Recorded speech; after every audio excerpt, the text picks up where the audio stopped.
Hey, I'm back. Today, in this lecture, we're going to continue the conversation concerning Chapter 8 and looking at empowerment. But now, this time, we're really going to focus on not so much what is empowerment, but how do I create that environment? How do I create these feelings within my employees? So, two questions you should be able to answer by the time you're done listening to this piece of the lecture is, why not empower others? Right, so we'll look at that pretty briefly at the beginning of why are some managers hesitant to do this, and then we'll spend the majority of this particular lecture looking at, so how do I actually do it, right? So what are the guidelines? And there are several, and so we'll kind of touch through them at each one of them, but it's something that you might have to kind of go back and look at it for, in a little more detail, but I will touch on each of the guidelines as well. All right, so some of the inhibitors of kind of what prevents managers from empowering their employees, there's three main ones that we're going to touch on today. Some managers, depending on what their attitudes are towards their subordinates or about their subordinates, if managers feel that their subordinates are lazy, if they feel that their employees don't really want to be empowered, they don't want additional power, that they're just going to mess it up, and so why should I give them this power for them to abuse or to mess things up just so I have to go back and redo it. It's more work for me in the end. So if those are kind of some of the general attitudes that a manager might have towards or about their subordinates, then most likely they're not going to empower their employees. And this really goes back to, if you're familiar with the Theory X or Theory Y management approach, if managers have a Theory X management style, they're more likely to not empower their employees. They really feel that their employees are lazy and they just want to come in, do whatever they're told to do, and leave. If managers have a more Theory Y approach to management, then that's more of a theory that's in line with this idea of empowerment. Theory Y says that managers believe that their employees want more responsibility, that they really kind of thrive on that's, they really understand that intrinsic motivation, and they really think that their employees value that as well. So again, that could be something that could prevent managers from empowering their employees, depending on what those attitudes about their subordinates are. The second one is their personal insecurities. So this is going to, kind of highlighting the fact that if I'm a manager and I empower my employees, right, that means I have to give them some of my power. And what if they do that better than I would, right? If I kind of let them run this particular project or let them make, a recommendation on something, and what if it's better than what I would have come up with or how I would have ran that project? So if I have those insecurities, I'm going to want to keep that power, because that power makes me feel more important. It makes me better than them, and so if I'm not confident in my role, then those personal insecurities could prevent me from empowering and developing my employees. And the last one is just the need for control. Some managers, some people in general, have that need for control, especially once they have it, and it's hard for them to let that control up, to let that power up. Because if I give up some of that control, I really need to allow my employees to do it the way they think is best, right? And not jump in and kind of micromanage that process, because then it's not you don't get those same feelings when you empower people that way. I don't feel like you trust me. I don't feel that I'm adding any value. My self-efficacy probably goes down a little bit because, again, you're right there micromanaging me and not really truly giving up that control. And so that could be something that could prevent a manager from empowering their employees. So all of these are very real inhibitors. And as a manager, really kind of recognizing some of these inhibitors that you might have and slowly working through them. And so, just a personal example, kind of this need for control, kind of as this parenting, I'm trying to control everything because I want everything kind of perfect, right? And it just drives you crazy because you work and then everything comes undone so quickly once you clean your house, you have all this control. And so giving that some of that control to my kids to do, right, to make their beds, to clean different rooms, whatever it might be. And it took a while because I wanted that need for control, because I didn't want it, I guess, but I just had that need for it. And they didn't clean the way I wanted them to clean, or they didn't make their beds as good as I made their beds. Right. And so it took some time, and it took some teaching and some guidance and, some conversations. So, and that's what these guidelines are going to kind of help with. To help kind of baby step it in to not only getting this sense of empowerment and getting your employees or your kids or whoever it might be feeling kind of this sense of value and this sense of impact that they're having, but also helps you as the manager or the parent or the person kind of in the more powerful role to be able to get the results that you're looking for, right? And so up front, it's going to take a little longer, right? So it's going to take some time to create this environment, but in the long run, it's going to save you time. It's going to be a more productive environment, right? And it really leads to kind of those happier, more kind of flexible type of employees. So in the end, it's a really good thing, but it might take some time to get there. So here are the guidelines, right? So it's a long list. They're pretty self-explanatory, but I will go through each of them individually pretty briefly. So if you have any questions, definitely stop me in class or office hours or whatever it might be. So I don't mean to rush through them because they're not important, but I don't want to linger on any of them either. So we'll go through each of them. There's a slide or two for each of the guidelines to empowerment. And so what these guidelines are saying is, here are some things that you can do as a manager that's going to start creating these feelings in your employees, right, to help them start feeling empowered, right? So those core dimensions, that self-efficacy, self-determination, personal consequence, meaning, value, trust, those things are going to get created through these different guidelines. Some guidelines are going to create multiple senses, right? So there might be one guideline that not only creates a sense of value, but also a sense of trust. And then there's going to be others that are maybe just going to really hone in on one particular sense, right? But overall, these guidelines will help create that feeling of empowerment and create that type of environment. All right, so the first one is articulate a clear vision and goals. All right, so making sure that your employees understand what that future looks like. And so being very descriptive with it and really trying to not only just have kind of what the goal is, kind of high level, but putting it into words or visuals that the employees can really connect with.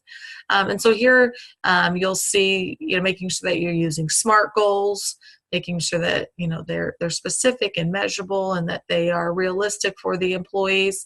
And that they really understand what the vision and mission are of the organization, right? If I'm going to start giving up some of my power and my control, I want to make sure that my employees understand where we're trying to go, right? And that they agree to kind of what that vision looks like.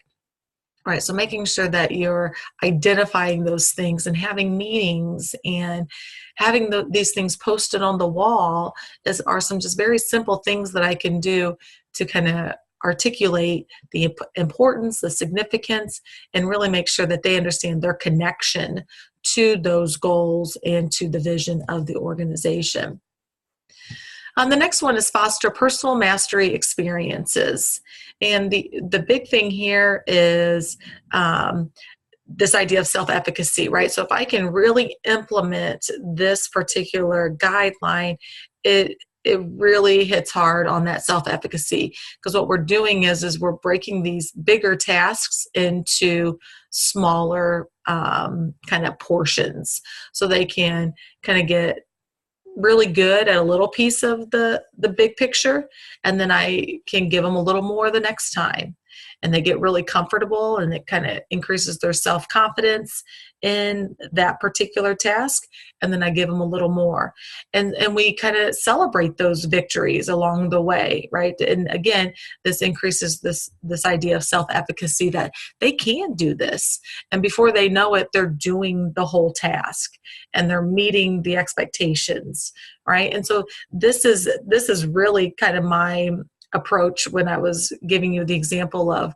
kind of giving up some control here in my household, and making sure that they were doing it the right way. There was multiple ways that they could do it to get to the results that I was wanting, right? And so that's really what we focused on, is kind of, I wasn't so concerned that they did it the way I had always done it, whether it was making your bed or cleaning the bathroom or whatever, but was the end result the same, right? And so that became the focus, and we kind of, would get really excited or give them some positive reinforcement when, we had some of these smaller victories.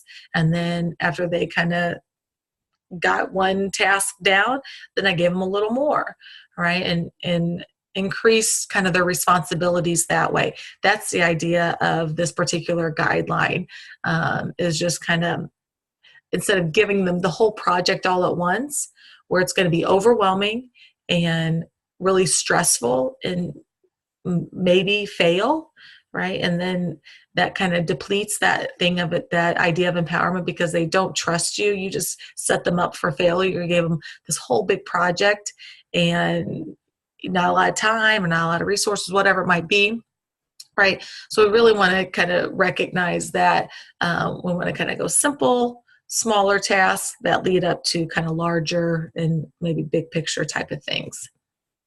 Third one, model successful behaviors. So in order to create an empowering environment, I want to make sure that the behaviors that I expect are being modeled, whether from myself, or maybe I tell stories of past employees who demonstrated these particular behaviors.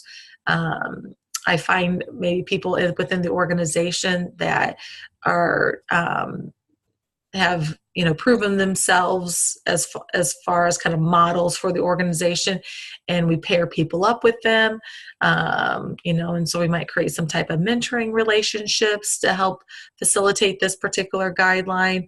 But that's the idea, right? And so as the manager, if I expect people to help out whenever someone else is in need, I want to make sure that I'm doing that. If I work at a restaurant, I'm managing a crew at a restaurant, and we get slammed, modeling successful behavior would be me stepping in and bussing a table, or seating people, or helping in the kitchen, whatever it might be, and so that kind of demonstrates that behavior that I expect of everyone, the behavior that I'm actually modeling. Providing support is another big part of making sure my employees feel empowered. This helps a lot with support, or with this idea of trust, right? So if I provide support, and really this idea of support is really looking at feedback, making sure that I'm giving encouragement, and that I'm recognizing different things that are being done, helping in terms of constructive feedback, even, letting them know that, here's the good things that you did, here are some things that you can work on. All that stuff is providing that support, because it communicates to the employee that you're really wanting to help them succeed, right? Especially when you give them that constructive feedback, and then provide some kind of advice on how they can, or what they can do to improve in those particular areas. The next one is arouse positive emotions. So creating just a positive environment. Again, you can do this, when you provide support and you provide encouragement, that's going to help create these positive emotions, but also doing, kind of group activities, these different, as a department going off campus, off, from the organization and doing something as a group just for fun, right? And so it helps create this kind of team camaraderie. It helps build these relationships and friendships within the group, right? And that helps create a really fun environment for your employees.